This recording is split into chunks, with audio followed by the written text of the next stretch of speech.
This meeting is being recorded. Greetings and welcome to Mount Olympus. I am Hercules Invictus, and today we have our first crossover between Legends of Hercules and Temple of the Muses, where we celebrate creativity in all its many forms. And I'm very honored to be speaking with Nick Justus. Yes, that sounds like a superhero name, and Nick does draw, among other things, superheroes. So, Nick, it says on your website that you wanted both your friends and your enemies to know that nothing will stop you from drawing. I like that. I hope I don't have any enemies. Okay, that's always a good thing. When did you start drawing? Oh, wow. I'm told from the time I could hold a pencil, probably around 2 years old, I started drawing. I remember watching Super Friends and Spider-Man and His Amazing Friends in the early 1980s. Mm-hmm. And my mom would tear open brown paper bags and spread them out on the kitchen floor. And I would take my crayons and draw disproportionate superheroes like the Super Friends and Marvel characters too. But you drew them, and that's the important thing, and you kept drawing them, and your art is great. So you've definitely polished your art since you first started drawing disproportionate superheroes. But you haven't restricted yourself to superheroes. You also do like science fiction and horror and Yep. Savage Dragon just for fun. Mhm. And can you take us on a tour through Yes. the evolution of your art and the different places where it's flowered and drawn the attention of the public? In the 80s, when I first started collecting comics as a kid and watching like 80s action cartoons like He-Man and action movies like I was allowed to watch anything and everything like Conan the Barbarian, Mm-hmm. Hercules movies. And I saw advertisements in comic books for cartooning school, Kubert School, the Joe Mm-hmm. Kubert School in New Jersey.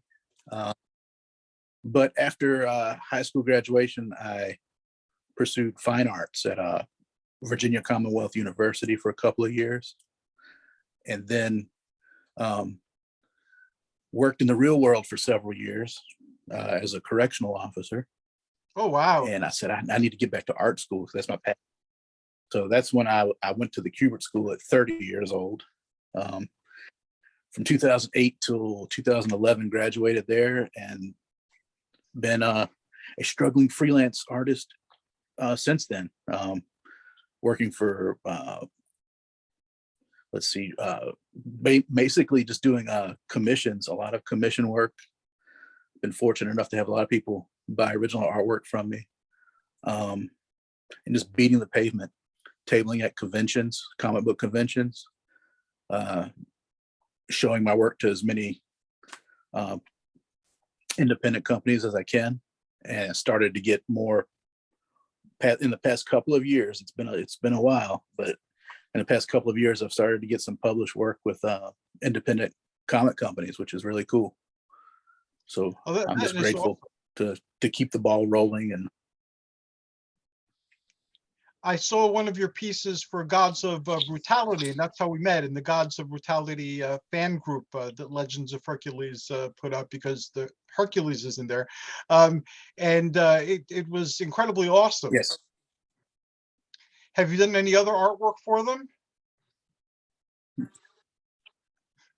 Let's see. That was the first published work I've had with Scout Comics, the imprint Black Caravan.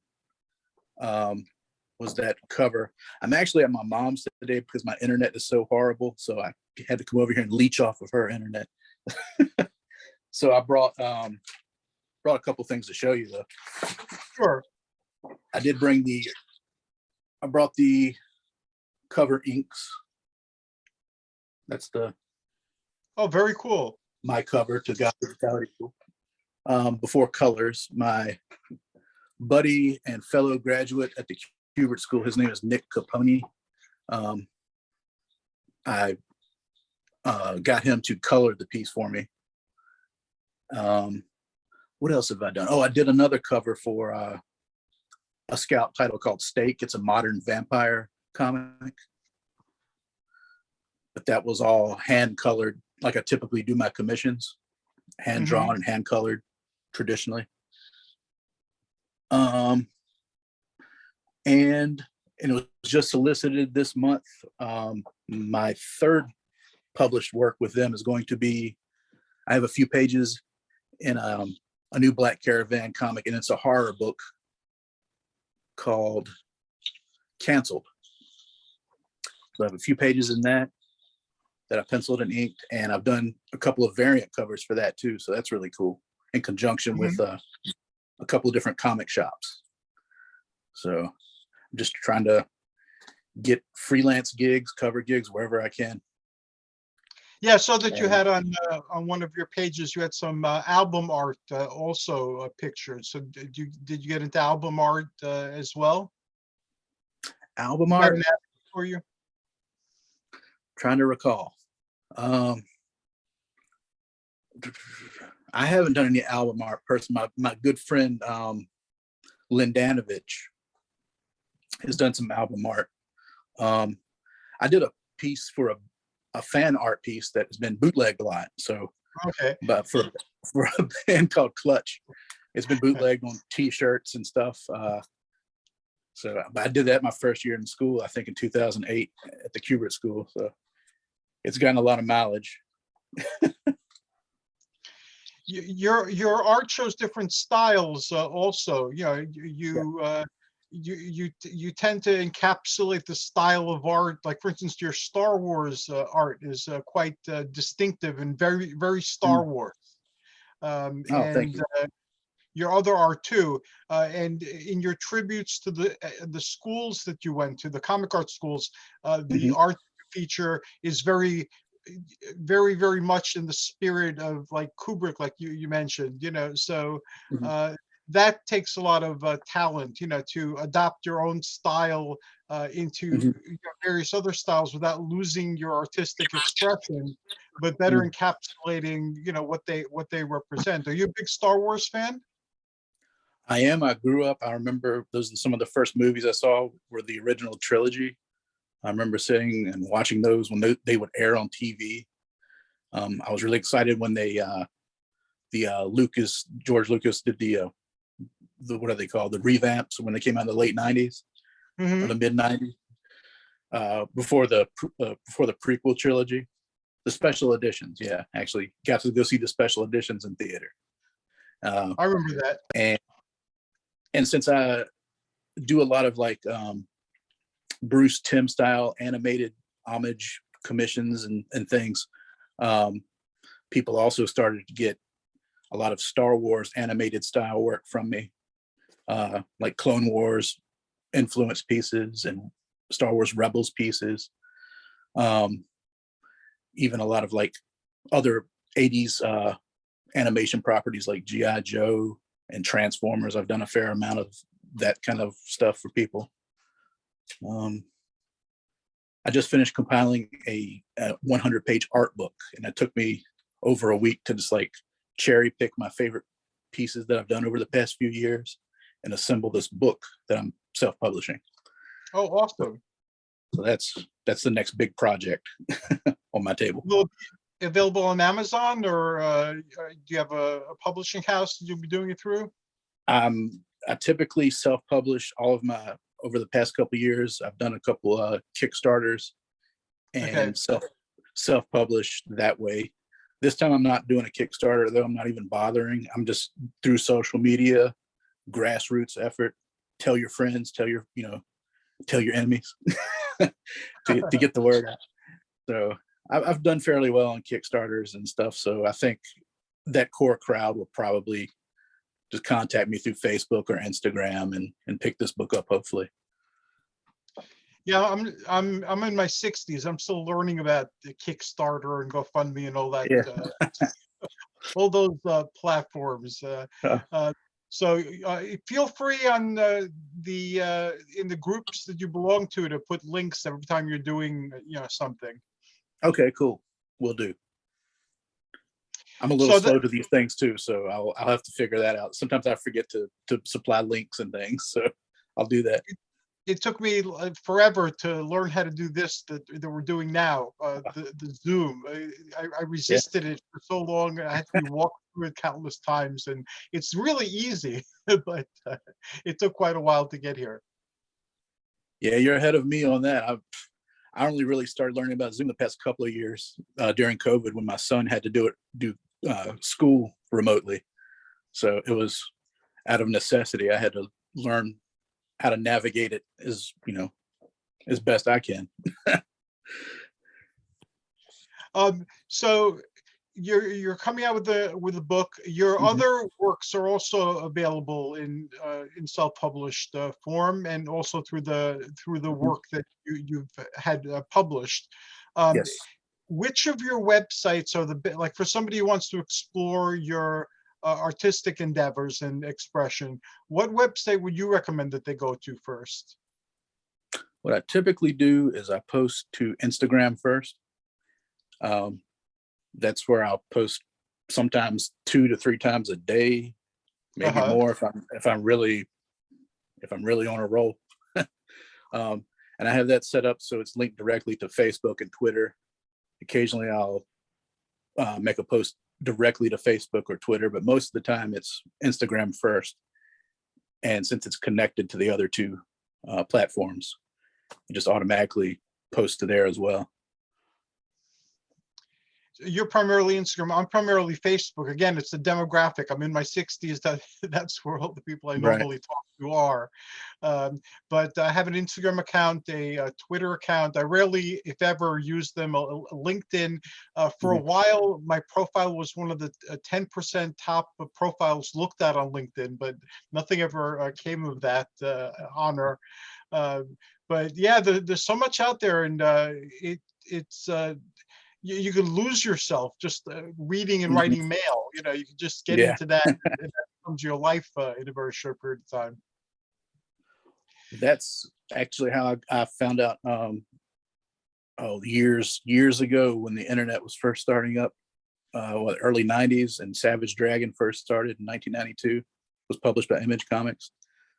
Over time, getting to recognize these names in the letters page, like Mark Welser and Rich Woodall, and that's just reaching out to those guys is how I got to do the variant cover, and it's leading to these other little things, these other little published pieces here at Black Caravan, and I also brought a couple other little things for show and tell. Okay, great. The only concern I have about show and tell is once somebody showed their art and it was copyright protected or something, so YouTube wouldn't let me post it. Okay. So if worse comes to worse, we'll have to do this again, which is fine. So okay. I just brought a trade paperback of this is how I spent like 2020 and 2021 during COVID, was working on this independent published comic called Anne Bonny. It's a pirate sort of Disney-esque adventure, all ages book. Okay. That's brought along the trade paperback. This is volume 3. You did volume 1 and 2 as well, or I didn't do volume 1. I took the book over with issue 10 for the art tour, penciling and inking. So none of my artwork is in volume 1. I have a little bit in volume 2, but this is all me, pencils and inks. And a lady out of Minnesota, I believe, or North Dakota. Forgive me, Rebecca. I don't know where you're at, but Rebecca McConnell, she's the colorist on the book, and she really made everything pop. And she's doing work for Image Comics now and other independent publishers too. Now, recently, some of the folks who have shows on my channels, they've been using Fiverr, and they said you get to meet a lot of creative folks on Fiverr. Have you ever used Fiverr to reach an audience of potential customers? I have not. I've honestly never even heard of it. Yeah, it keeps popping up in conversation. So I looked into it a little bit. It's gonna, again, I'm gonna resist it until it's inevitable that I need to use it. But yeah, Fiverr keeps coming up in conversations a lot, and people who have who have need of art or different types of creativity, they go on Fiverr, and it seems to be like a marketplace for creativity. Okay. I remember what 10 plus years ago, a similar like website, Spiderweb Art Gallery I used to look at. Yes, yes, And I then, remember that. Yes. yeah, and then Deviant Art. I was into that. You're And then still on sort of, DeviantArt. You have an account there, right? I do. Yeah, I It's believe one so, of 'cause those. that's It's where one I of those got the things I never Tell use. Your Friends and Enemies. I got Okay. it. Yeah, I haven't used that in a long time. It sort of fell by the wayside once I started using Instagram and Facebook more regularly. And I've interviewed both Mark and Rich. They're excellent individuals. You know, they're phenomenally creative. They're very friendly. They're really resourceful. They're fountains of information and wisdom. And they're very generous in letting you tap into that information and wisdom, and I guess opportunity, you're saying, as well. Mhm. I just met Rich for the first time in person at Baltimore Comic-Con, this past Baltimore Comic-Con. I guess it was October.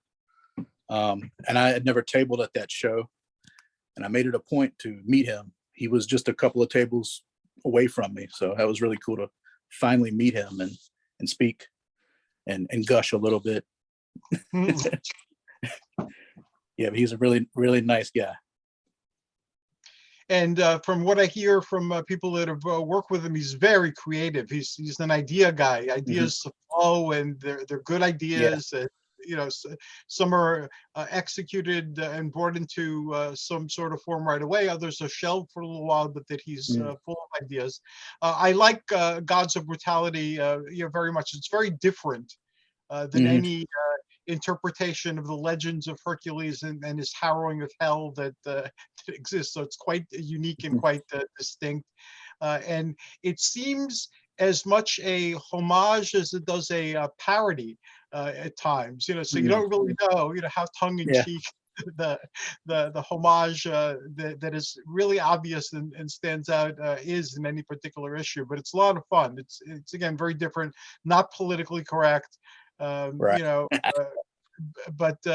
But again, very entertaining, and they did a great job. And I'm sure most men in our culture at one point or another really got into heavy metal music. I know for me, it was in my, I guess, early 30s when the transitions that I was going through then, heavy metal spoke to them the loudest. So I got into it for a while.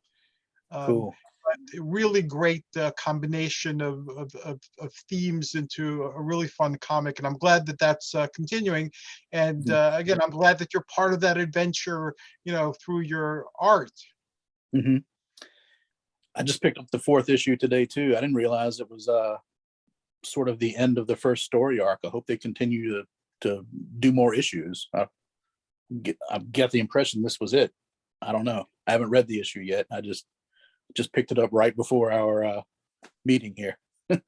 Well, at the end of today's conversation, I am going to give a spoiler review, but it's not really a review. Every sentence has a question mark, so I tried to leave it as revealing and as vague as possible. And from what they've shared by being on the show, there is going to be a second, I guess, miniseries. It's going to launch in the winter of this year. And in the interim, there's the trade paperback, which collects the issues. And I don't know yet if it has any extras or not. And then they have a story about Dracula as a luchador, which doesn't have the Gods of Brutality in it, but it leads into the next adventure. So you don't need it, but if you do, you'll get a whole perspective that you won't get otherwise. Yeah, that is very cool.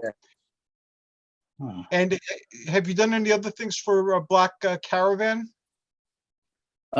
Just recently, those 3 pages that I mentioned earlier that are the final pages in this one-shot book written by David Byrne, the publisher of Scout. The book's called Canceled. That was solicited in previews this month, February previews, so it'll be in shops in April. And I've done 2 variant covers for that book as well.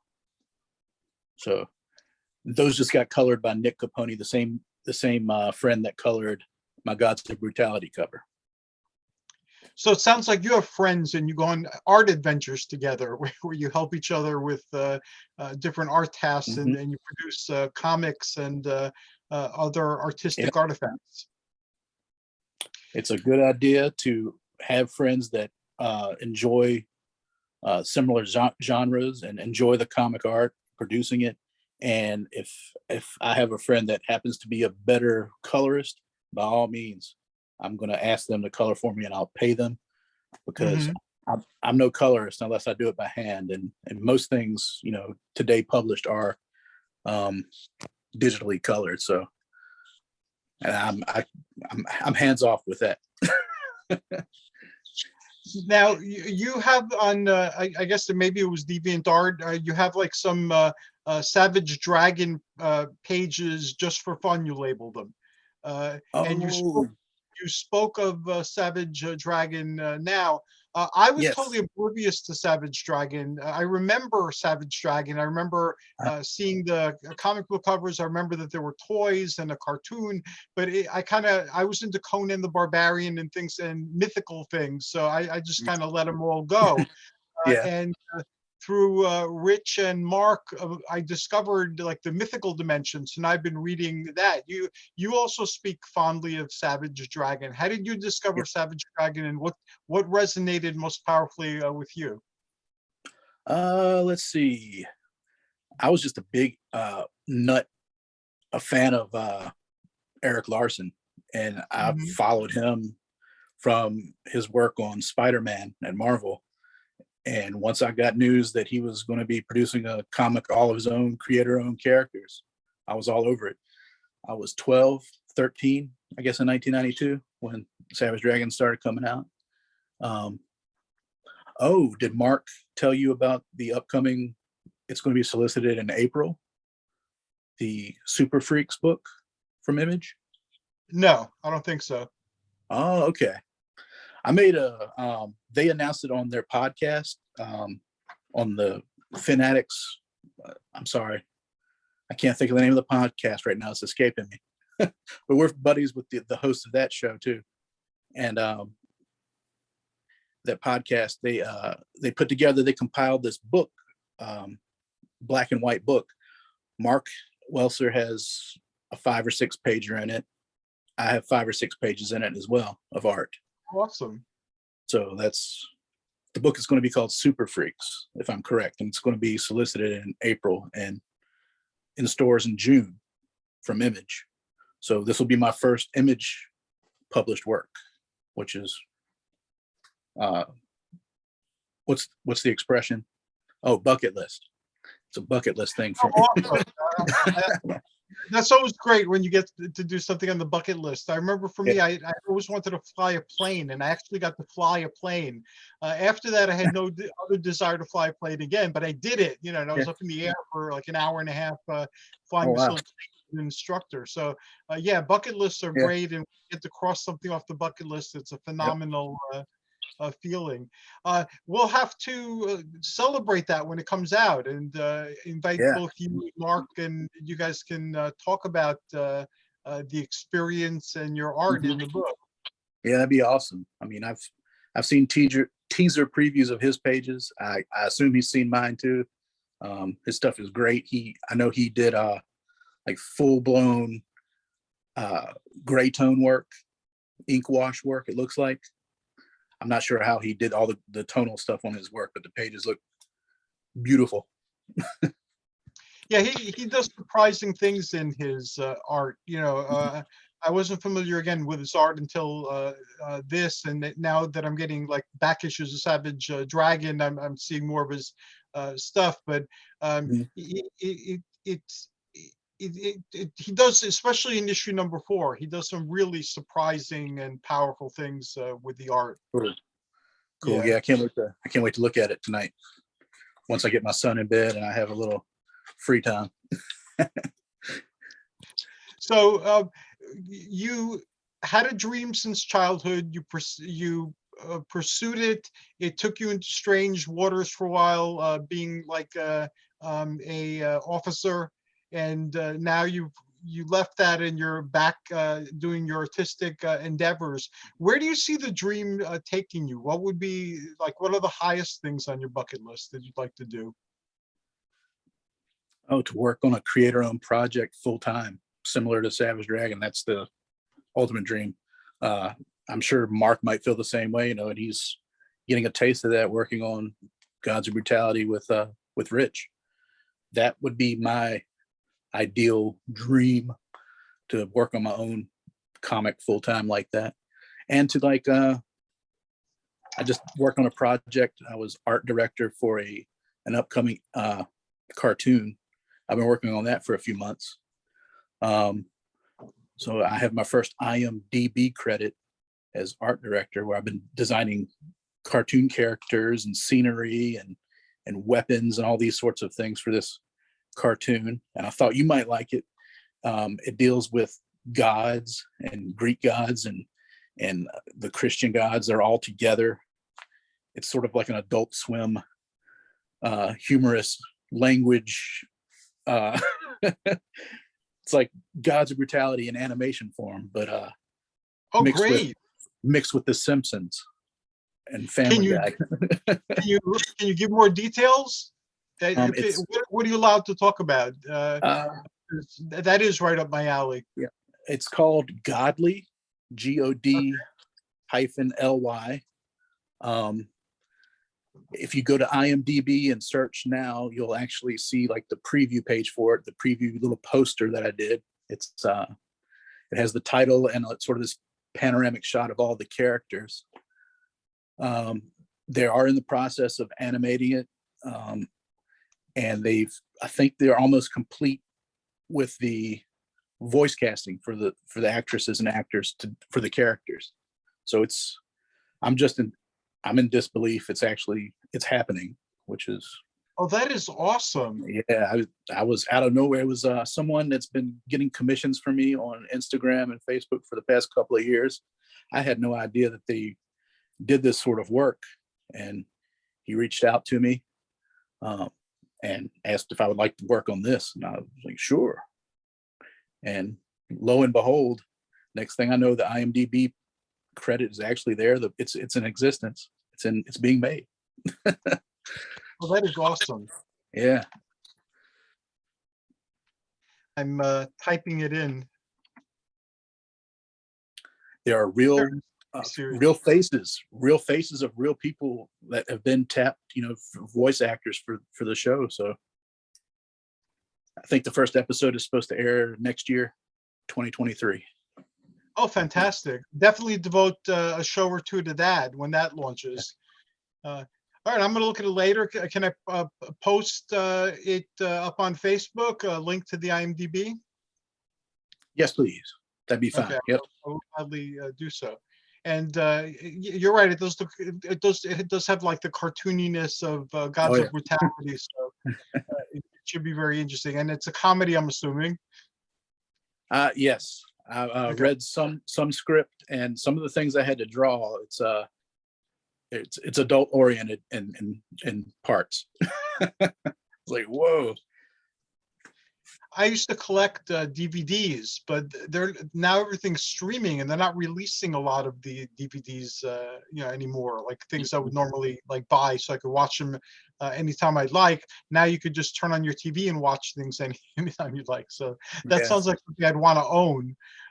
So hopefully it'll come out on DVD as well as coming out on streaming. That would be awesome. I hope so too. I'm a traditionalist too. I like to collect hard format media. Me too. Comic books, it has to be tangible in my hand. I have to be able to read it, especially like old back issues. I have to be able to smell them, huff the old paper, the newsprint paper, and yeah, I'm the same way. When I started looking back for old issues of the Savage Dragons with Hercules and all God and God Home. I started trying to track those down, and they have archived issues that are like 25 issues in a big comic, but they're without color. I love them. So I found a lot of the stories through those, but then I wanted Mhm. to experience them in color because the coloring that I'd seen on some of these, online or through the issues that I was able to find in bargain bins was amazing. So now that I've read all the stories, now it's my intent to see as many of these issues as I could find in color within the amount that I budgeted for them, and Yeah, experience it in color, because it adds a whole different yeah, dimension. sure does. The lettering too. Throughout the series, the letterist changes, colorist change as Yes, far as who's coloring the book, so you get to see the progression, the evolution of the book from what it looked like when it started to what it looks like now. You can tell it's the same person behind it all, but you see that evolution. right. They had with Hercules, when he talked, they used to draw the letters to resemble like Greek letters as much as Mhm. possible. And not only Yeah, Greek letters, but Greek letters etched in marble. yeah, So that added a dimension, but then they stopped doing it. I forget at what point they stopped doing it, but they stopped doing it at a certain point. But even though you couldn't hear anything different, you could tell from mm, the lettering that there was something very different about yeah, how he was talking. yeah. I liked. I really like Mark and Rich's version of Hercules and Yes, Thor. Both they were very. I'm just looking at the cover to issue 4 now, and they were very fun to draw too. I like to draw them more myself. Maybe I can get some more side cover gigs with them or something. We'll see. Maybe I'll do a little backup, backup story. yeah, that'd be awesome. Yeah, I like the backup stories in Savage Dragon, and some of the Yeah. backup stories really helped flesh out the Mm. gods a bit more. So you are working on some higher profile things, and the television show too. That that'll open up many doors, I'm sure. And graphic novels are coming out. Mhm.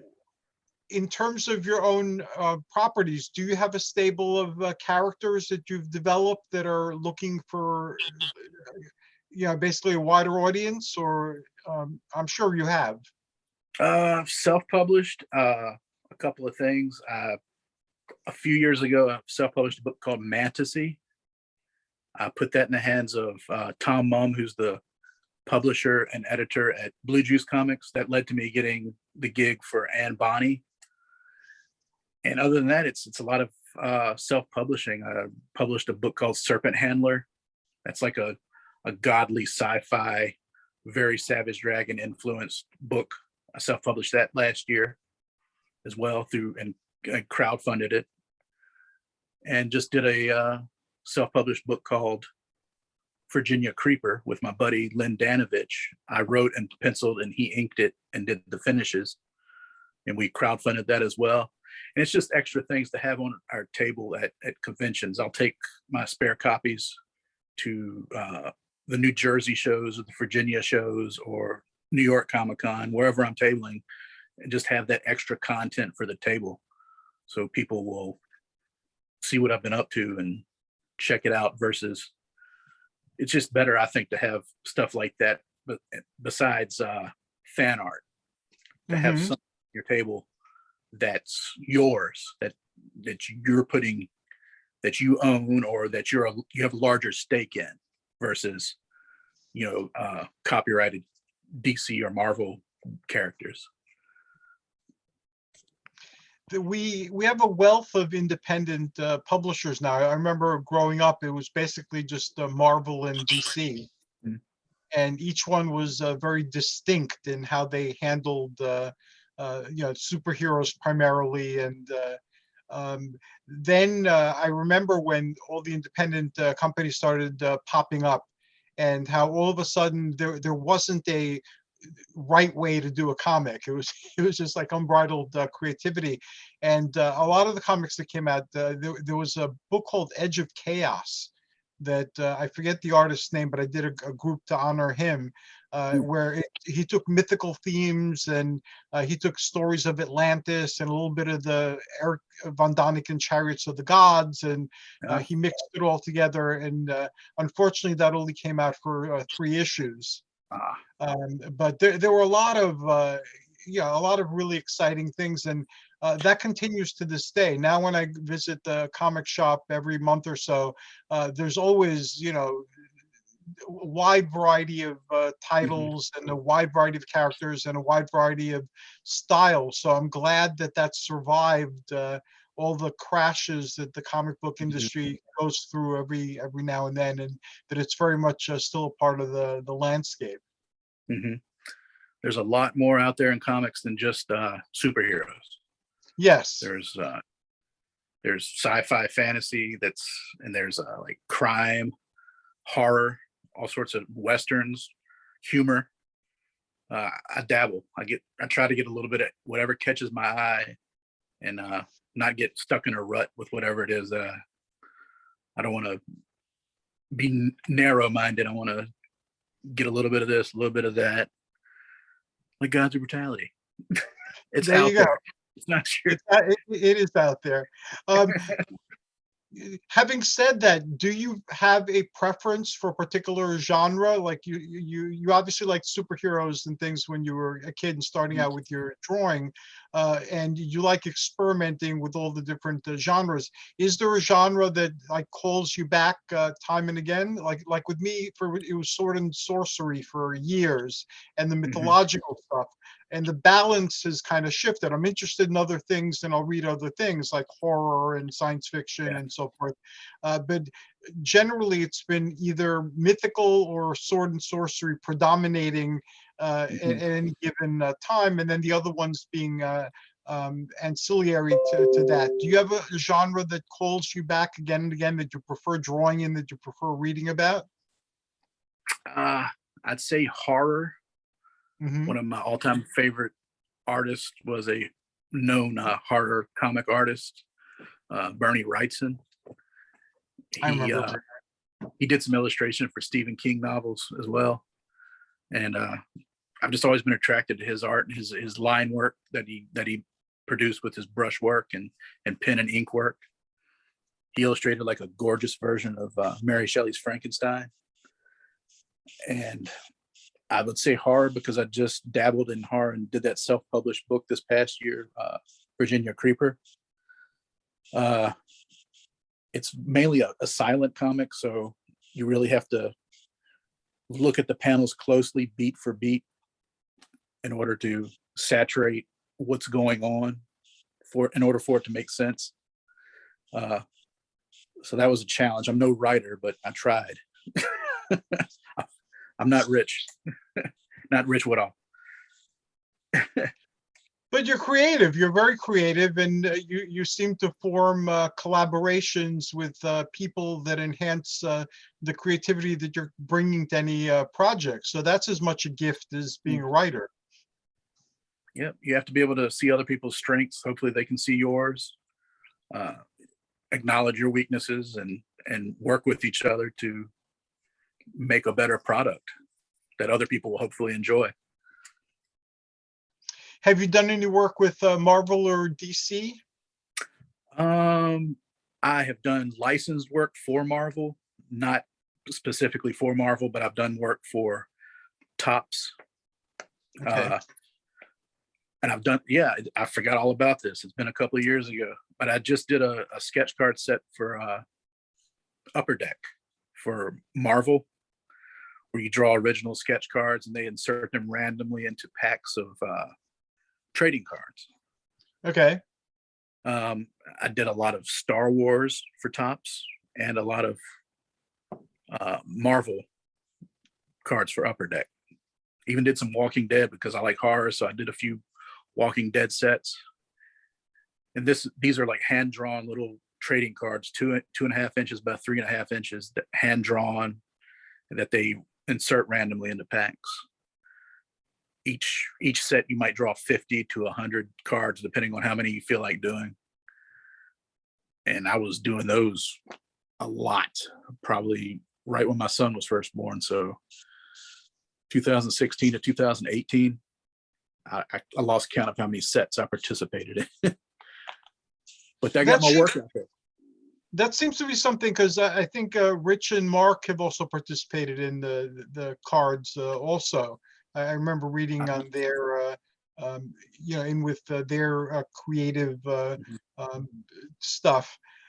So it is awesome. And I remember when I was much, much younger collecting that type of thing, it was always a treat to have different artistic interpretations of your favorite character, and to have something on the cards that wasn't lifted from the pages of a comic book that I already Yeah, read or already had. So yeah, it was very, very welcomed. yeah. And it'd been so long since I've done a set, and I got an invitation to work on another Marvel set at the end of last year. I said, yeah, why not? You know, I'll put another iron in the fire. Why not? So you're getting busier and busier. You're getting more opportunities to share your art with the larger world. You're taking every avenue that presents itself to you. You're teaming up with creative people. You're making contacts. So good. You're definitely on your path. And I ask this of all creative people, regardless of where their creativity happens to lie. Um, a lot of people start off drawing and drawing all the time. I used to draw when I was when I was a kid. Um, I left drawing and started focusing on some other, like my writing, for instance, which I enjoyed writing more than drawing. But many people I know leave creativity behind altogether, Mhm. and they just let it go as something from childhood, and they don't pursue it. But something's missing, and when they talk about it, their eyes light up, when they reminisce about it. um, and you had the courage to continue with it. What made you continue with it and give up a career in corrections, let's say, and I don't know. I think I treat time differently than other people. I don't know what I was thinking going back to art school at 30 years old, but I just couldn't stay where I was at and make a career out of that, working in prison and retiring at 25, 30 years after that. I would feel unfulfilled. I wasn't married. I didn't have a family at the time. There was nothing to, no one else to focus on that I felt obligated to at the time other than myself. And once I started after school, that's when I became comfortable to pursue that life for myself once I felt more established in my work. It's it's full of peaks and valleys though. It's an up and down experience as a freelancer. Sometimes you get down and out and depressed, like are in a rut creatively. And then thankfully things pick up and just you ride the wave. You ride the wave. But that's true of life generally, regardless of what you wind up doing. I've also Yeah. done conventional things and unconventional things, and as I get older, I'm very eccentric, so my eccentricities tend to dominate the older I get. Although it's always been there during my life journey, and there's such a joy in creativity. Creativity, I think, is the most divine attribute we have, because we're taking something that's in our heads, or something fuzzy and amorphous, and then we're using our creativity and the materials that we have chosen to make something real and anchor it in that world. And that's as close to a definition of a godly type of entity, as you could possibly get. So, and the creativity is not limited like it was when we didn't have the internet in physical mediums. Now we have all sorts of non-physical mediums and tools that people can use to express their creativity, like video games. I remember I was in high school, late high school. I think I was a senior when Pong came out, and that was Yeah. like such a technological wonder, Pong. Yeah. And um, now I look at video games, and they're like in virtual worlds, and they're almost cinematic. Like, my eyes aren't as good as they once were, but it looks like real people doing real like things in a movie. Yeah. So yeah, I look back on Pong when that was the height of the technology, and it's Yeah. evolved so much during the course of like a few decades. I could just imagine where we're going with it, and there are creative people using the technology without like physically touching ink and pen and paper, and that are just doing it in a totally imaginal landscape. So it's boundless, the creativity and all these platforms. Like I remember I had a TV show. It was a fringe TV show, but I had to pay for studio time. I had to pay, for air time and all these things. Now, anybody with a $20 camera that they get at Walmart, can open up their own station. Yeah. And so things are different. Things are more democratized, and it makes it easier to produce things. But the competition's a lot, stiffer. Um, where do you see your art going over the course of your lifetime? Other than the mediums that you're currently using, are there any other mediums that you want to explore and express yourself in? I definitely want to get more digital with things. I need to take the dive and purchase some type of tablet, a Cintiq or something, and practice these digital techniques that everyone else is using. I mean, you look at comics 20, 30 years ago and how they've evolved compared to not only the quality of the printing, but the quality of the art and the coloring, how things have changed so much. So I want to do more of that. But I also want to maybe paint more traditionally. Acrylic, maybe some oil. I haven't done that in a while, not since art school. Really painted. And maybe take some more life drawing classes, traditional stuff like that. That always help you brush up on your chops when you're drawing anatomy, superheroes, and all these things. Have a knowledge of anatomy and how the body works. Those all sound like awesome choices, and they would certainly add another dimension to your artistic expression. And I don't see very many people taking that particular route. So something distinct will come out of that. Yeah, I enjoyed. I substituted life drawing classes at the Kubert School after graduation. I've done my fair share of instructing anatomy and life drawing classes too. So maybe to instruct on the side as well. That'd be awesome. Yeah, it's been a while since I've done that, so maybe I will. I want to thank you for helping us launch this crossover with Legends of Hercules with our Temple of the Muses. I learned a lot, certainly, and I'm sure people listening will learn a lot as well. What is, I asked about the best site to explore your work, but what are all the different ways that somebody can find you and enter your world? The best way to actually purchase my published work, go to a local comic shop and have them place orders for Anne Bonny, or you can go to bluejuicecomics.com. That's bluejuicecomics.com and order my Anne Bonny work, or look out for that image book that's coming out called what is it? Super Freaks. Super Freaks. So many I was gonna say fanatics, or that's the letter column in Savage Dragon. I get all these Finn puns mixed up. Let's see, and reach out to me on social media. You can always direct message me on Instagram or Facebook. I'm always trying to pull in commissions. That's my bread and butter. Sketch covers, standalone pieces, sketch cards, whatever. I don't mind doing it. It's what I live to do. It's what I love to do. It's how I help support my family. So just message me, Nick Justus Art, on Instagram, Facebook, Twitter. So you're very reachable. If you could share with me in an email all the different ways to contact you, I'll put them in the promos for here. Okay. For our conversation. This conversation will be on YouTube by midnight Eastern time tonight. Okay. Cool. And I will definitely share all these places, and so people can find you easily.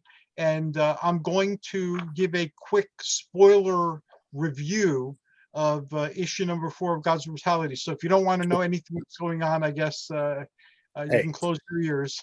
I love spoilers. I don't mind. I'm not one of the people that really gets bothered by spoilers. So. Yeah, I'm the same thing. Yeah, I'm going to watch it anyway or read it anyway if I want to, experience it. It doesn't matter if I know what's going to happen. I'll enjoy the journey getting there.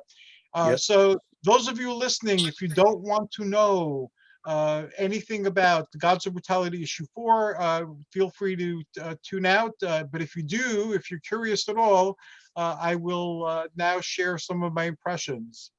Welcome to Gods of Brutality number 4. Nick has won the girl of his dreams, or has he? The Lava Queen has been soundly defeated, or has she? The Mud Witches have benefited from the unholy powers contained in a hellish art, or have they? Hercules' mighty right hand is now out of commission, or is it? Oh. Thor seems to have become wiser, more thoughtful, reflective, but for how long? The 4-issue miniseries has indeed ended, but the Gods of Brutality saga will continue in the winter of this year. But do not fret, coming soon and leading to the second adventure, the Gods of Brutality graphic novel, and the coming of Dracula, the Luchador.